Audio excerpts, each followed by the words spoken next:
donc c'est Azona et bienvenue dans une nouvelle vidéo, j'espère que vous allez bien. Ça fait hyper longtemps, en vrai j'ai pas fait de vidéo, ça me fait très bizarre, mais je suis quand même très contente de pouvoir reprendre. Donc cette vidéo ce sera une vidéo bilan pour expliquer pourquoi j'étais absente pendant 2 mois. Mais en fait je vais faire un peu le bilan de plusieurs choses, je vais déjà faire le bilan de mon année scolaire, de ma première année sur YouTube parce qu'on a fêté il y a pas longtemps les 1 an de cette chaîne. On va faire aussi un bilan général, les projets pour l'année prochaine et vos questions que vous m'avez posées sur Instagram. Oui, j'ai pris des notes pour être sûre de ne rien oublier. Si vous entendez du bruit, c'est normal, c'est mon chaton de 3 mois qui a décidé de ne pas me laisser faire de vidéo. J'ai d'ailleurs dû recommencer parce qu'il a fait tomber mon trépied. Donc j'ai dû trouver une solution. Bref, il y a de fortes chances que vous le voyez, mais il aura une vidéo dédiée pour lui plus tard. C'est parti!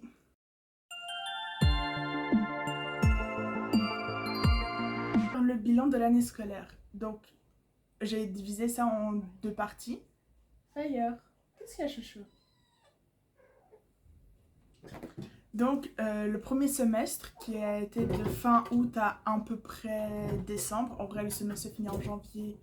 Mais voilà, où pour moi, c'était assez compliqué. J'ai quand même eu pas mal d'anxiété, pas mal de pression et pas mal de problèmes, enfin de peine à suivre les cours et tout. En plus, c'était la période où je n'avais plus de suivi psy pour la première fois en 2 ans.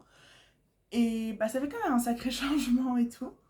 Et en fait, en décembre, j'ai décidé que ça devait changer parce que ça ne pouvait pas continuer comme ça.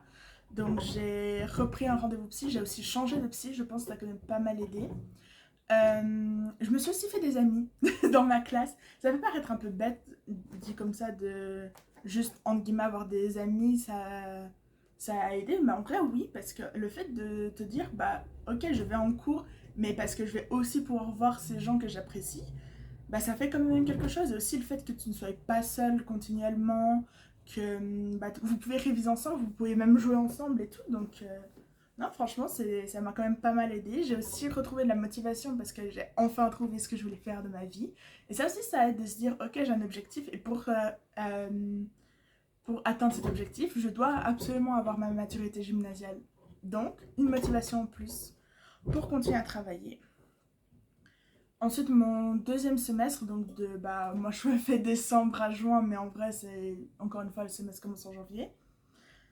En fait, c'est là que j'ai commencé mon travail de maturité. Alors, ce travail aura aussi une vidéo entière dédiée à ça, mais vous la verrez pas avant novembre, voire décembre. En gros, un travail de maturité, c'est un travail de 1 an de réflexion que vous devez faire et ça compte comme une note, enfin comme une moyenne entière. En fait, en 3e année, on a 14 notes et une de ces notes, c'est le travail de maturité. Donc, j'ai décidé de faire un court métrage, mais je vous en parlerai dans une autre vidéo. J'ai continué à voir mes amis, on s'est même rapprochés et tout. J'ai pu aussi revoir d'autres amis que je ne peux plus voir aussi souvent qu'avant. Je me suis aussi repris en main comme ça dans mes études et tout. Mais à la fin de l'année, genre la période où j'ai un peu disparu, mai-juin, c'était vraiment une horreur parce que c'était la fin de l'année, donc il fallait vraiment tout boucler. Il y avait énormément de pression parce que je devais passer en fait l'année. Mais bon, ça a payé. J'ai réussi à tenir le coup et je vous annonce officiellement que j'ai réussi ma 2e année de maturité gymnasiale et que l'année prochaine j'entre en 3e et dernière année. Vous pouvez pas savoir à quel point j'ai hâte de finir cette école. Donc voilà, pour vite faire résumer, le premier semestre très compliqué, j'étais très seule, avec beaucoup de pression. Le deuxième semestre, j'avais toujours autant de pression de boulot, mais au moins j'avais des gens avec qui affronter ça. Et surtout, j'ai repris des suivis psy et ça m'a vraiment beaucoup aidé. Bilan de ma première année sur YouTube. Quand même, le 1er juin, ça a fait 1 an que j'ai lancé cette chaîne et ça me fait bizarre parce que j'ai l'impression que ça fait... En plus, c'est tombé sur la période où je ne postais plus rien. Mais ça me fait hyper plaisir pour vous donner quelques chiffres vite fait. Au moment où je tourne cette vidéo, j'ai posté 30 vidéos. Et il y a pratiquement 2000 vues de façon générale. Et je trouve ça énorme. Je veux dire, quand j'ai commencé ma chaîne, je me suis pas dit que j'allais avoir 2000 vues. Surtout qu'une de mes vidéos a fait plus de 360 vues. Ça n'a aucun sens. Et, et je suis hyper contente de voir que mes vidéos vous plaisent et que vous continuez à les suivre, même quand je disparais sans rien dire. Et bah là, pour le moment, j'ai 32 abonnés, donc merci aux personnes qui sont abonnées, ça me fait hyper plaisir, mais je compte revenir en force. Qu'est-ce que j'en ai tiré de cette année? C'est plus compliqué que ce que je pensais, surtout le montage quand on n'est pas habitué, le fait de trouver des idées de vidéos et tout. Et aussi parfois de tourner des vidéos, mais qui, pour ne pas les utiliser au final parce que ça ne nous plaît pas, parce que ça donne pas comme on voulait, bref, il y a plein de raisons. Aussi le fait d'être régulier, c'est... Mais en attendant, j'adore ça. Et en plus, c'est un peu lié avec ce que je veux faire plus tard, donc... Mais ouais, j'adore cette expérience et j'ai vraiment envie de continuer pendant longtemps. Je pense pas honnêtement en faire mon métier, mais j'aimerais bien continuer longtemps. Et j'espère que ça continuera à vous plaire. Bilan, enfin un peu comme bilan général, c'était plus un peu une explication de pourquoi j'ai disparu pendant 2 mois. C'est que bah, ça fait depuis avril que j'ai rien posté. Et la raison c'est simple, c'est que bah, comme je vous ai dit, j'ai eu vraiment beaucoup de boulot, beaucoup de pression, beaucoup de stress.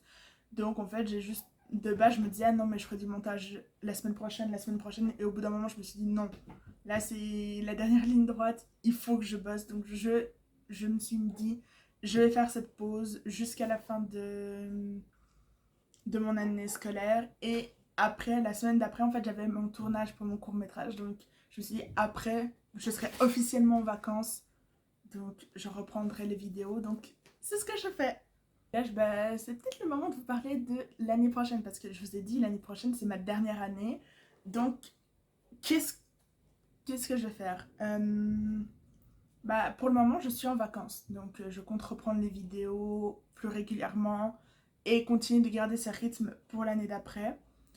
J'ai aussi décidé de quelque chose. De base j'essaye, enfin j'ai essayé de faire une vidéo par semaine, mais en soi, tant que j'avais pas beaucoup de boulot, ça allait, ça roulait.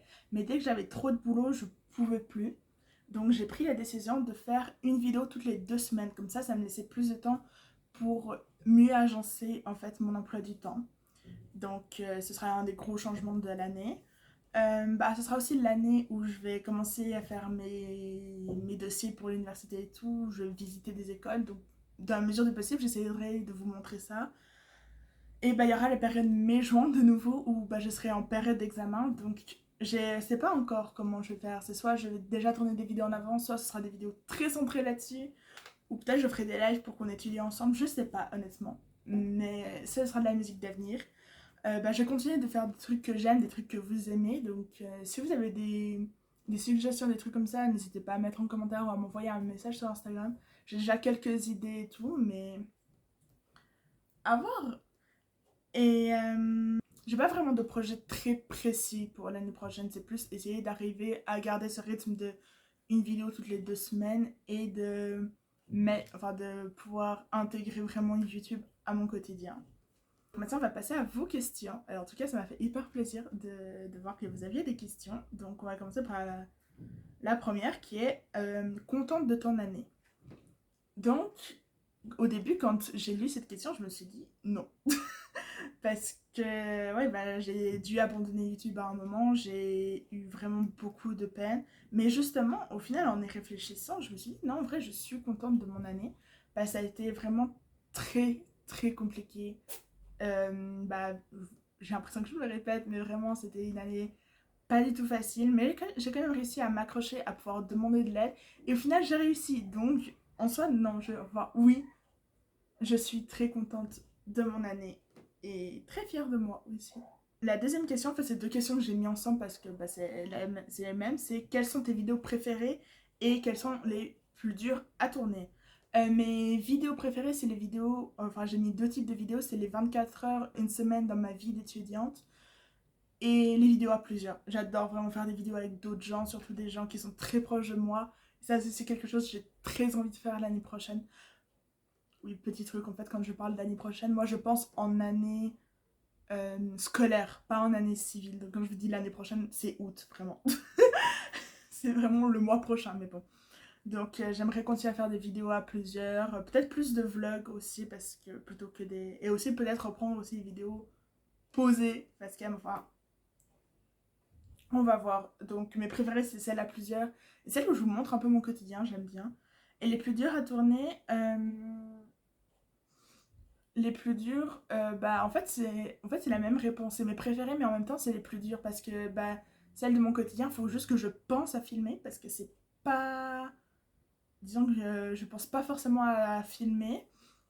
Et aussi, bah, je fais que des petits plans dans l'idée. J'aimerais bien faire des plus longs plans, mais je vais essayer de faire ça cet été, de montrer un peu des moments de vie, mais plus longs que ces quelques secondes. Les vidéos à plusieurs, j'adore, mais c'est vrai que c'est beaucoup d'organisation, c'est beaucoup de travail en amont et après, mais comme je vous ai dit, c'est mes vidéos préférées. La troisième question, c'est la question de ma petite sœur qui demande la vidéo qu'on a faite ensemble pendant les vacances sortira quand? Oui, en avril, j'ai tourné une vidéo que je n'ai pas montée et sortie. Mais du coup, bah, quand cette vidéo sortira, à partir du moment où cette vidéo sortira, donc 2 semaines après, cette vidéo sortira. Donc oui, j'ai fait une vidéo avec ma petite sœur. C'est la prochaine qui sort.